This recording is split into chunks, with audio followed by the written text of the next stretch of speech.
Dans le nord du Burkina Faso, le vrombissement continu des drones a récemment rompu une habitude faite de peurs silencieuses et de routes désertes.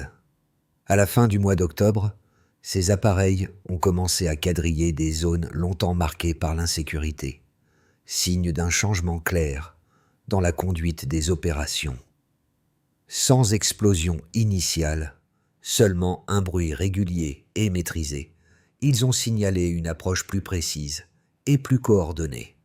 Pour les habitants qui suivent de près les décisions prises à Ouagadougou sous Ibrahim Traoré, cette nouvelle phase ressemble à une possible sortie progressive de la nuit.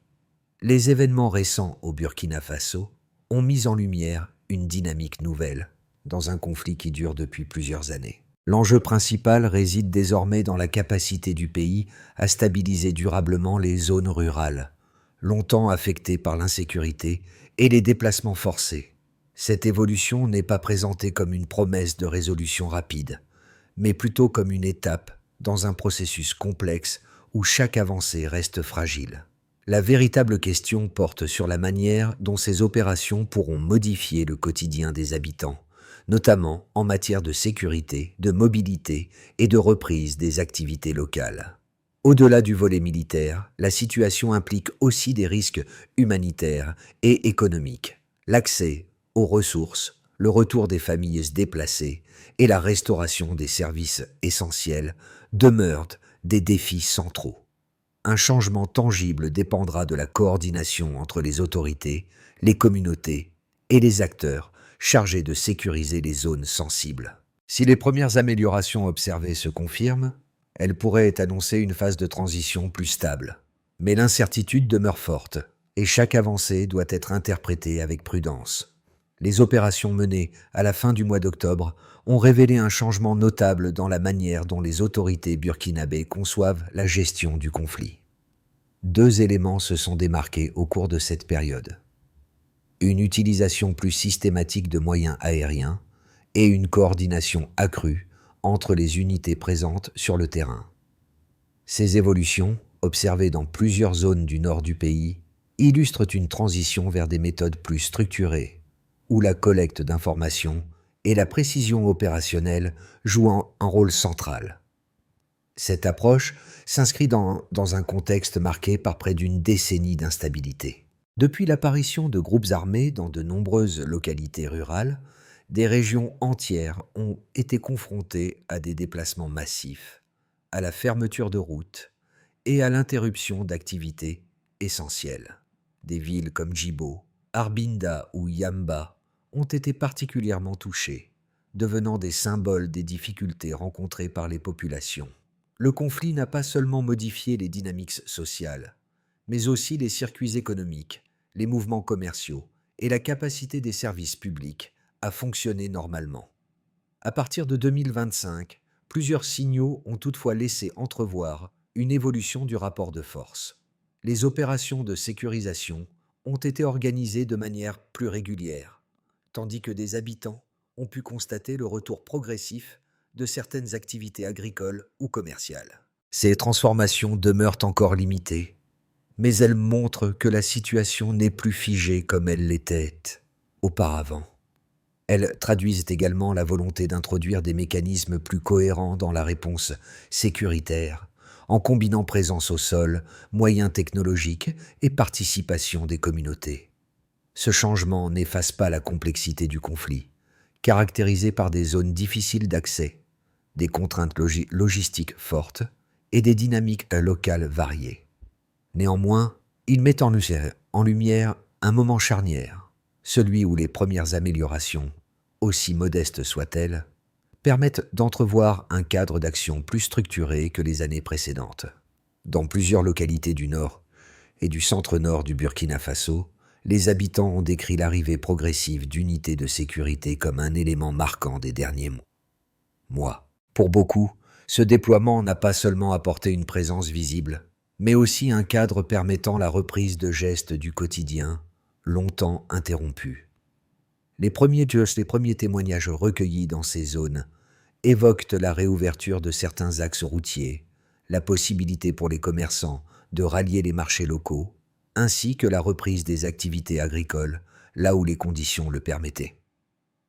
Ces évolutions, bien que limitées, ont joué un rôle de fil conducteur pour comprendre comment les opérations récentes ont influencé les dynamiques locales. Dans plusieurs villages, des enseignants ont signalé la réapparition d'élèves après des mois d'absence liés à l'insécurité. De même, des familles déplacées ont commencé à envisager un retour progressif, même si la situation reste encore trop instable pour une installation massive. Les équipes de terrain décrivent également les premiers effets organisationnels. Une meilleure circulation de l'information, davantage de coordination entre les postes de sécurité et une utilisation plus structurée des moyens disponibles. Ces changements ne constituent pas une solution définitive, mais ils illustrent ce que peut produire une stabilisation partielle, même fragile, dans un environnement longtemps marqué par l'incertitude. L'enjeu demeure la continuité de ces premiers signes d'amélioration, car leur impact ne se mesure pas seulement en termes opérationnels, mais dans la capacité des populations à reconstruire un rythme de vie moins précaire. Les événements observés entre la fin d'octobre et les semaines suivantes ont mis en évidence une succession d'actions coordonnées dans plusieurs zones du Burkina Faso.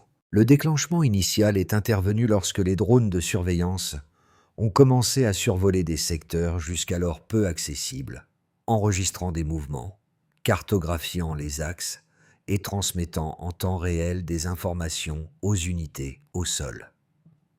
Cette phase préparatoire a constitué le point de départ d'un cycle opérationnel plus structuré, marqué par l'enchaînement de repérages, de déplacements sécurisés et d'interventions ciblées.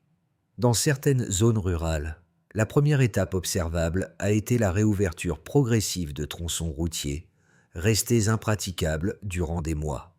Ce retour partiel de la mobilité a permis aux équipes locales de transporter du matériel, d'acheminer des vivres et d'effectuer des évaluations rapides de la situation.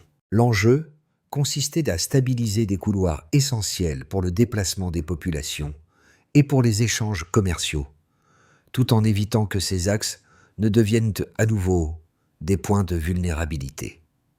Cette amélioration de la circulation a été suivie, dans plusieurs communes, par des opérations conjointes mobilisant des unités au sol et un appui aérien de surveillance. Les équipes ont procédé à des inspections de sites abandonnés, à la vérification de points de passage fréquemment utilisés par les groupes armés et à la neutralisation de caches repérées au préalable. Ces interventions ont été menées de manière séquencée, avec l'objectif d'éviter des confrontations prolongées et de réduire les risques pour les civils présents dans les zones voisines. Parallèlement, les autorités locales et les représentants communautaires ont tenté de rétablir des contacts réguliers afin de faciliter la circulation de l'information. Dans quelques localités, cette collaboration a permis d'identifier des zones où la présence armée avait diminué, ouvrant la voie au retour ponctuel de certaines familles. Ces retours restent toutefois prudents et souvent temporaires, car les conditions ne garantissent pas encore une sécurité durable. À mesure que les opérations avançaient, un autre phénomène a été relevé, la reprise partielle d'activités économiques locales. Certains marchés ont rouvert à un rythme réduit, essentiellement pour des échanges de proximité. De petites exploitations agricoles ont recommencé à fonctionner là où les risques étaient considérés comme gérables. Bien que ces signaux soient encore fragiles, ils illustrent un changement de dynamique par rapport aux périodes où l'insécurité empêchait toute activité régulière. L'étape la plus sensible a concerné les zones proches des frontières internes entre régions administratives, où les mouvements armés demeuraient imprévisibles. Les opérations menées dans ces secteurs ont principalement consisté à sécuriser des points stratégiques et à limiter les déplacements non identifiés. Les équipes ont également dû faire face à des défis logistiques, distances importantes, communication parfois restreinte et nécessité de coordonner des interventions dans des zones étendues. Au terme de cette séquence, les observations convergent vers une idée centrale. Les avancées constatées résultent d'une succession d'actions limitées, mais relativement cohérentes, cherchant à rétablir progressivement des conditions minimales de sécurité. Ces évolutions n'effacent pas la complexité du conflit ni l'ampleur des défis, mais elles constituent les éléments d'une chronologie où chaque étape dépend étroitement de la précédente. Les données disponibles sur les opérations menées entre octobre et novembre 2025 offrent un aperçu mesurable de l'évolution du conflit au Burkina Faso. 3 éléments chiffrés ressortent particulièrement et permettent de comprendre, de manière plus concrète, l'ampleur du changement observé sur le terrain. Le premier indicateur concerne le nombre de combattants neutralisés au cours des interventions. Selon les informations communiquées, plus de 300 militants auraient été mis hors d'état de nuire pendant cette période. Ce chiffre ne résume pas à lui seul la complexité des opérations, mais il indique une phase d'activité intense où les unités ont ciblé des zones réputées difficiles d'accès. Le volume relativement élevé de neutralisation reflète l'ampleur des dispositifs engagés et souligne que les groupes armés ont été confrontés à une pression accrue dans plusieurs secteurs clés. Le second indicateur porte sur les infrastructures liées aux activités des groupes armés. Une dizaine de caches d'armes auraient été découvertes et démantelées. Ces lieux, souvent isolés et dissimulés dans des zones reculées, jouent un rôle essentiel dans la capacité logistique des organisations armées. Leur identification résulte d'un travail combinant surveillance aérienne, information locale et exploration au sol. La destruction de ces caches a une double conséquence. Elle limite la disponibilité de matériel utilisable et elle perturbe les circuits d'approvisionnement internes des groupes actifs dans la région. Le troisième élément notable concerne la mobilité et les déplacements de la population. Les données évoquent une diminution de plus de 40% du nombre de personnes déplacées en l'espace de quelques mois. Ce chiffre doit être interprété avec prudence, car il ne signifie pas nécessairement une stabilisation complète des zones concernées. Cependant, il indique que certaines familles ont pu envisager un retour progressif, parfois temporaire, vers leur localité d'origine. Cette tendance constitue un signal important pour évaluer l'impact social des opérations, puisqu'elle touche directement aux conditions de vie des communautés rurales. Les résultats liés à l'utilisation de technologies de surveillance, notamment les drones et systèmes de communication en temps réel, ont également joué un rôle dans l'amélioration des capacités d'intervention. Les opérations auraient atteint un taux de réussite supérieur à 85% dans la neutralisation des cibles identifiées. Ce pourcentage, élevé dans le contexte d'un terrain difficile, reflète l'importance accordée à la précision et à la réduction des dommages collatéraux. Il met aussi en évidence l'évolution des méthodes employées, moins basées sur des manœuvres étendues et davantage centrées sur des actions ciblées. L'ensemble de ces données compose un tableau où les tendances quantifiables permettent de mesurer une partie des transformations en cours. Ces chiffres ne suffisent pas pour tirer des conclusions définitives sur la suite du conflit, mais ils constituent des repères essentiels pour suivre l'évolution du rapport de force, comprendre les effets des opérations et identifier les domaines où les besoins humanitaires restent importants. Leur analyse doit s'inscrire dans une perspective plus large, intégrant les spécificités géographiques, les contraintes logistiques et les dynamiques locales qui influencent constamment la situation. L'analyse des opérations menées au Burkina Faso suscite 2 grandes lignes d'interprétation, souvent mises en tension lorsqu'il s'agit d'évaluer leurs effets réels. La première insiste sur les progrès enregistrés depuis la fin de l'année 2025, reprise de plusieurs axes routiers, diminution du nombre de personnes déplacées, destruction de caches d'armes et amélioration de la précision opérationnelle grâce à l'usage accru des technologies aériennes. Pour les observateurs qui soutiennent cette lecture, ces éléments indiquent qu'un tournant tactique a été atteint. Selon eux, la combinaison de moyens locaux, de dispositifs technologiques et d'un engagement plus constant sur le terrain explique pourquoi certaines zones, autrefois difficilement accessibles, commencent à connaître une stabilisation relative. La seconde ligne de lecture nuance fortement ces conclusions. Pour d'autres analystes, les avancées observées restent fragiles et peuvent-ils donner une impression de stabilité, sans pour autant résoudre les causes profondes du conflit. Il rappelle que les groupes armés opèrent souvent de manière dispersée, qu'ils se réorganisent rapidement et qu'ils ne dépendent pas toujours de structures logistiques centralisées. Dans ce scénario, la destruction de plusieurs caches ou la neutralisation de centaines de combattants ne garantit pas que la dynamique de violence sera durablement réduite. De plus, ces spécialistes soulignent que les zones où les opérations ont été les plus visibles ne représentent qu'une partie du territoire affecté, laissant en suspens la question de la pérennité des évolutions constatées.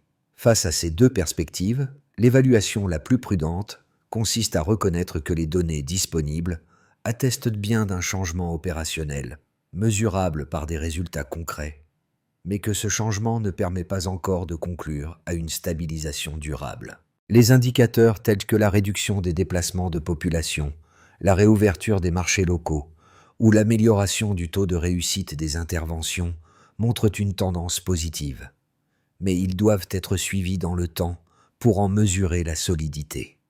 L'évolution du conflit dépendra largement de la capacité à maintenir cette dynamique tout en consolidant les conditions sociales et économiques nécessaires à une stabilité à long terme. Une transition décisive apparaît. Dans les semaines qui ont suivi les premières opérations coordonnées, plusieurs signes ont montré que la dynamique du conflit évoluait différemment de ce qui avait été observé lors des années précédentes.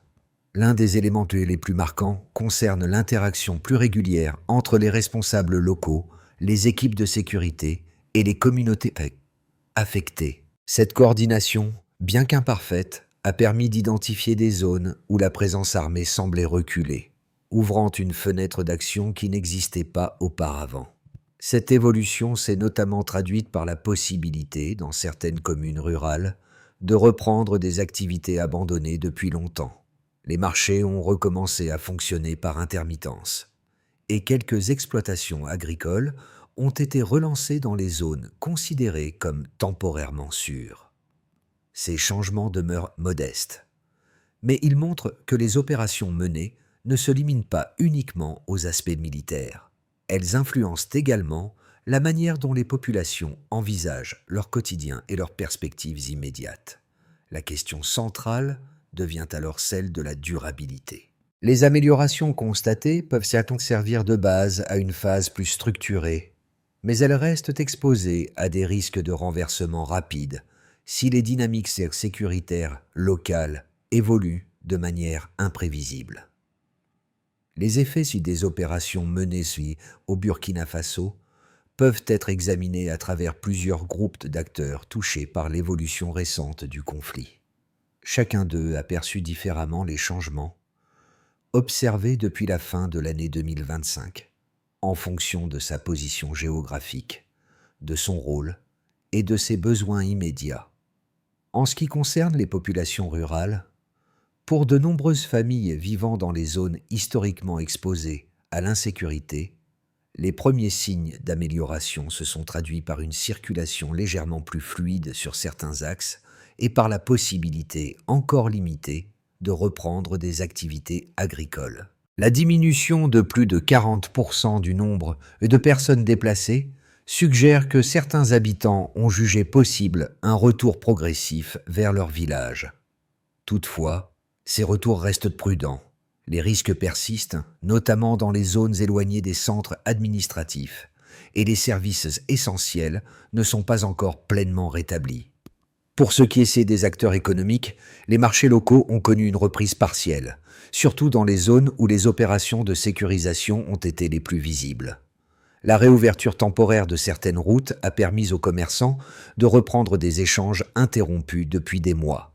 Cette reprise demeure fragile et irrégulière, mais elle signale une reconnexion progressive des circuits économiques de proximité. Les exploitations agricoles, lorsqu'elles ont pu redémarrer, ont principalement visé une production de subsistance, avec quelques excédents destinés au marché voisins.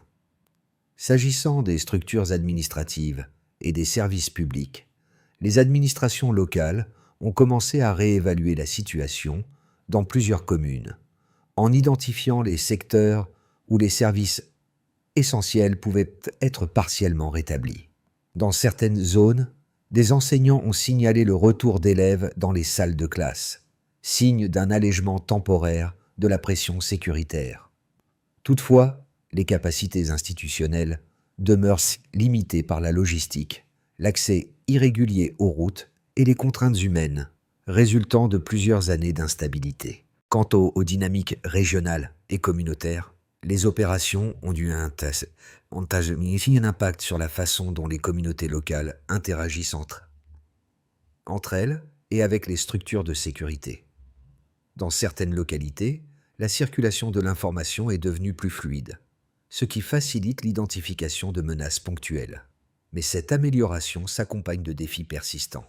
Méfiance entre groupes, zones frontalières difficiles à sécuriser et besoin d'une coordination plus régulière pour éviter les interruptions dans les avancées constatées.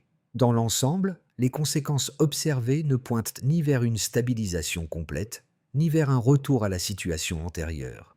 Elles montrent plutôt un entre-deux complexe, des améliorations ponctuelles, mesurables à travers les données disponibles, mais vulnérables aux fluctuations du contexte sécuritaire. La portée de ces changements dépendra de la capacité à maintenir les progrès réalisés, tout en renforçant progressivement les conditions sociales, économiques et institutionnelles nécessaires à une stabilité durable. L'évolution du conflit au Burkina Faso au cours des 12 prochains mois peut être envisagée à travers 3 trajectoires distinctes. Ces scénarios, fondés sur les tendances récentes, mais aussi sur les incertitudes persistantes, offrent un cadre pour comprendre les possibles développements sans présumer de leur probabilité. Scénario de base, stabilité relative et progression lente. Dans ce scénario, les opérations de sécurisation continuent avec un rythme comparable à celui observé depuis octobre. Les axes routiers demeurent praticables de manière intermittente, permettant aux activités économiques locales de reprendre progressivement. La coopération entre équipes de sécurité, autorités administratives et communautés serait maintenue, même si elle resterait irrégulière. Les retours de populations déplacées se poursuivraient par vagues limitées, dépendant directement des conditions locales. Cette trajectoire suppose que les groupes armés ne regagnent pas d'élan significatif, mais restent capables de perturber ponctuellement certaines zones sensibles. Scénario optimiste. Consolidation et renforcement localisé. Ici, les améliorations actuelles s'étendraient à davantage de régions. Les opérations techniques, surveillance aérienne, intervention coordonnée et reconnaissance au sol s'intégreraient dans une stratégie plus cohérente permettant de réduire les marges de manœuvre des groupes armés. Les marchés locaux rouvriraient plus régulièrement et la reprise agricole deviendrait plus solide dans plusieurs communes. Les administrations locales pourraient rétablir certains services publics essentiels. Ce scénario nécessiterait une continuité dans les ressources, une communication efficace entre les acteurs locaux et une absence de rupture majeure dans les dynamiques régionales. Scénario pessimiste. Résurgence de l'instabilité. Dans cette perspective, les groupes armés exploiteraient les zones non stabilisées pour regagner du terrain. Des attaques sporadiques pourraient entraîner la fermeture de routes récemment rouvertes, provoquant de nouveaux déplacements de population. Les opérations de sécurisation deviendraient plus dispersées, obligeant les unités à se repositionner fréquemment et limitant la cohérence des avancées. La pression sur les communautés locales augmenterait, réduisant l'accès à l'aide, au marché et aux services administratifs. Ce scénario mettrait en évidence les fragilités structurelles liées à la géographie, à la logistique et aux capacités institutionnelles. Entre ces 3 trajectoires, le facteur déterminant réside dans la capacité à maintenir la continuité des progrès déjà observés, tout en gérant les risques de fluctuations rapides. L'évolution récente du conflit au Burkina Faso touche directement plusieurs catégories de population, chacune vivant différemment les changements observés depuis les premiers signes d'amélioration. Pour les familles installées dans les zones rurales, la possibilité de circuler sur certains axes ou de reprendre partiellement les activités agricoles représente un soulagement, même si la prudence domine toujours face à l'incertitude. Les déplacements restent mesurés, souvent limités à de courtes distances, et les retours vers les villages d'origine ne concernent qu'une partie des ménages. Dans les centres urbains, les habitants perçoivent la situation sous un angle différent.